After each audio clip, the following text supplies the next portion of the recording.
The train is an hour late. Now I won't reach in time for my meeting. Trains are used to transport both humans and freight. However, we often come across instances when trains don't reach their destinations on time. Animals have an inbuilt transportation system for carrying oxygen, nutrients, and waste products. This system is referred to as the circulatory system and consists of the heart and a network of blood vessels. Unlike a train, the circulatory system cannot afford to delay the transport of any substance within a body.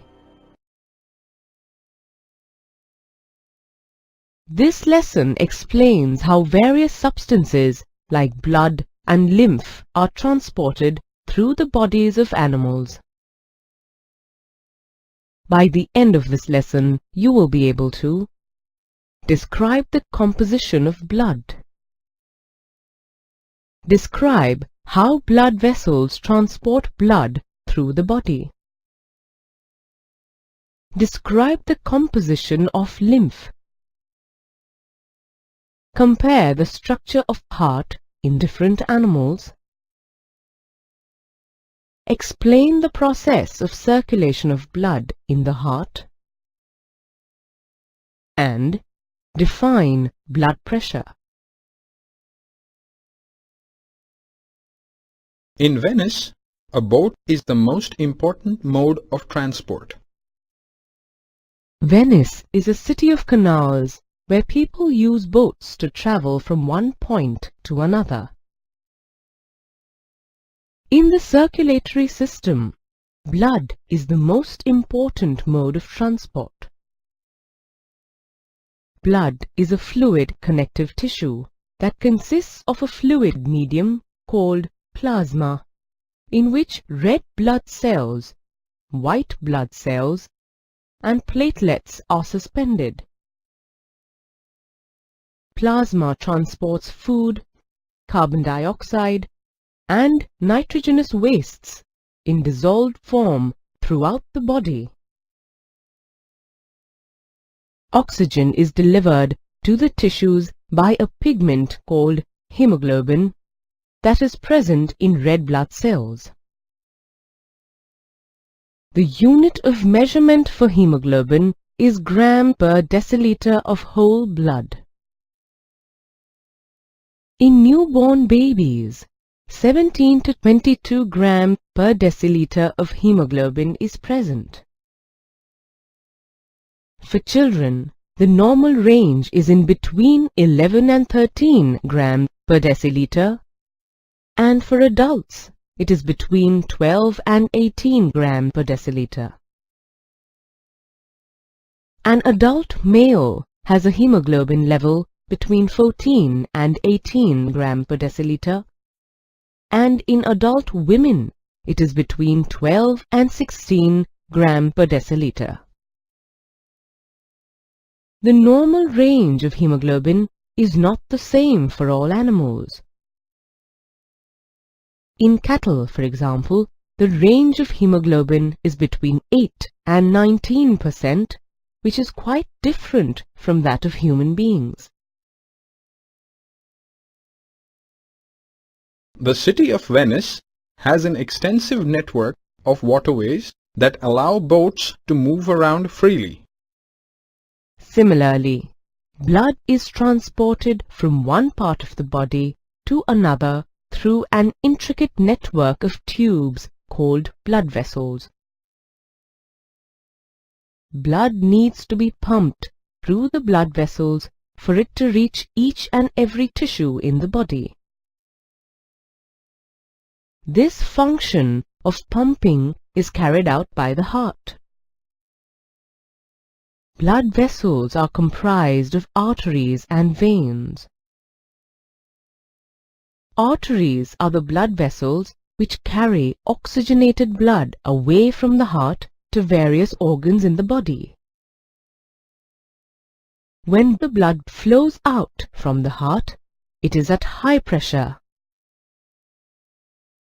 To withstand this pressure while transporting the blood, the walls of the arteries are thick and elastic.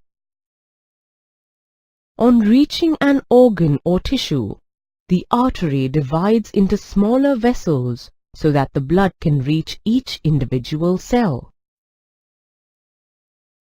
The smallest vessels have walls which are 1 cell thick and are called capillaries. The thin walls of the capillaries allow oxygen and nutrients to pass from the blood into the tissues and waste products from the tissues into the blood. The capillaries then join to form veins that carry the blood away from the organ or tissue. Veins collect blood from different organs and transport it back to the heart. As compared to arteries, veins have thinner and less muscular walls. This is because the pressure of the blood that they carry is much lower than that carried by arteries. Due to the same reason, veins have valves that allow the blood to flow only in one direction. This ensures that the flow of deoxygenated blood is one way, only towards the heart. If a blood vessel ruptures or gets cut, blood leaks out and results in bleeding. This makes blood flow out of the body. Alternately, the blood may flow out through a break in the blood vessel and stay within the tissue spaces. Both these cases could prove to be fatal. In addition, bleeding results in low pressure in the blood vessels, which affects the working of the heart. Platelet cells in the blood act as a defense against bleeding. When a blood vessel ruptures, platelets form a blood clot at the point of injury and help to plug the leak. The circulatory system also uses lymph or tissue fluid to transport substances through the body. Blood supplies nutrients to the tissues and collects the waste products which do not get absorbed by the tissues. The waste product and any excess fluid diffuse into the intercellular spaces of the tissues and then form the tissue fluid or lymph. Lymph is similar to the plasma in blood, but it is colorless and contains less protein. Once lymph is formed in the intercellular spaces, it drains into lymphatic capillaries. Lymphatic capillaries join to form larger lymph vessels that finally open into larger veins. The veins ultimately carry the lymph back into the blood. These white lines on the road are called dividers. They are used to separate incoming traffic from outgoing traffic. Similarly, the heart has specific chambers that prevent oxygenated blood from mixing with deoxygenated blood.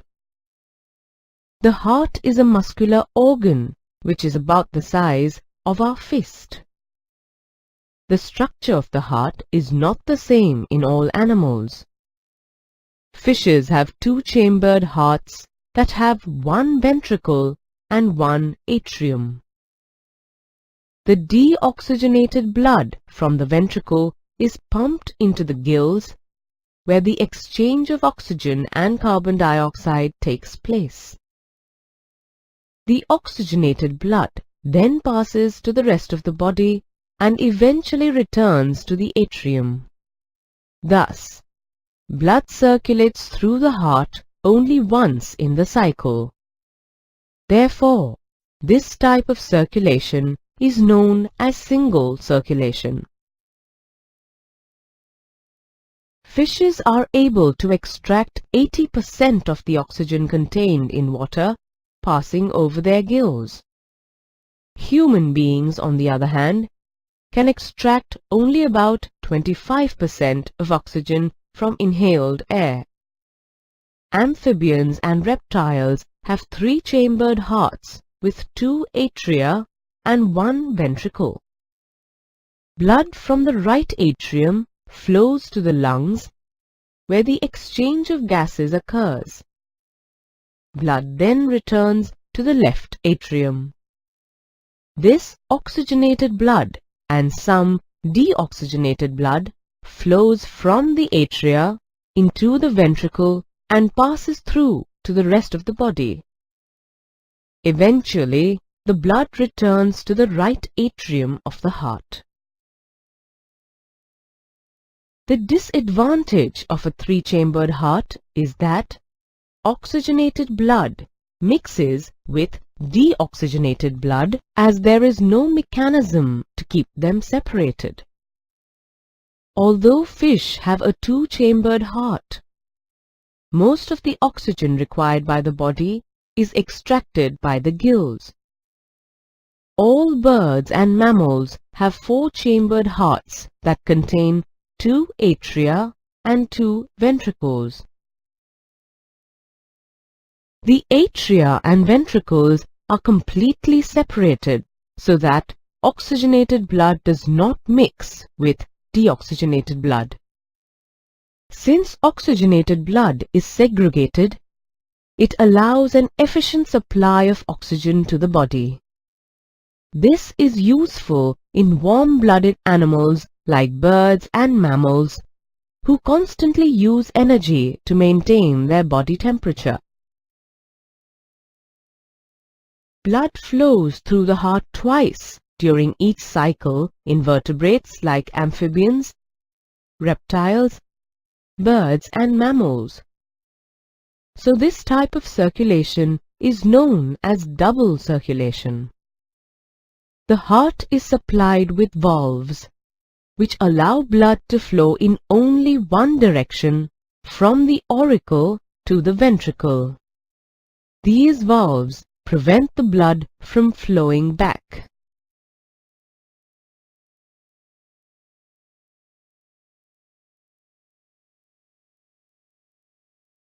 Let's take a look at how the heart works in detail.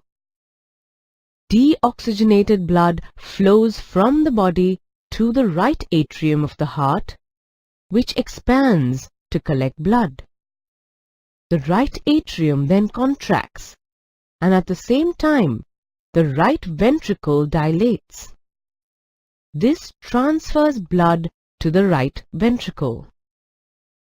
The right ventricle, in turn, contracts and pumps the blood to the lungs for oxygenation. Since ventricles have to pump blood into various organs, their walls are thicker and more muscular than those of the atria. Valves present in the ventricles and atria ensure that blood does not flow backwards during contraction or expansion. Blood is oxygenated in the lungs and is carried back into the left atrium of the heart. The left atrium relaxes when it is collecting the blood from the lungs. It then contracts while the left ventricle expands so that the blood is transferred to it. Now the muscular left ventricle contracts in order to pump blood to all parts of the body. Deoxygenated blood from different parts of the body flows into the right atrium of the heart once again. This is how the heart helps in the circulation of blood.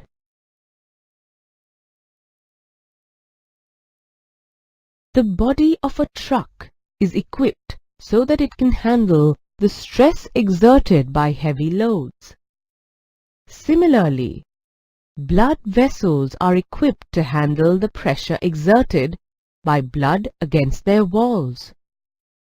This force applied by blood is called blood pressure. This pressure is much greater in arteries than in veins.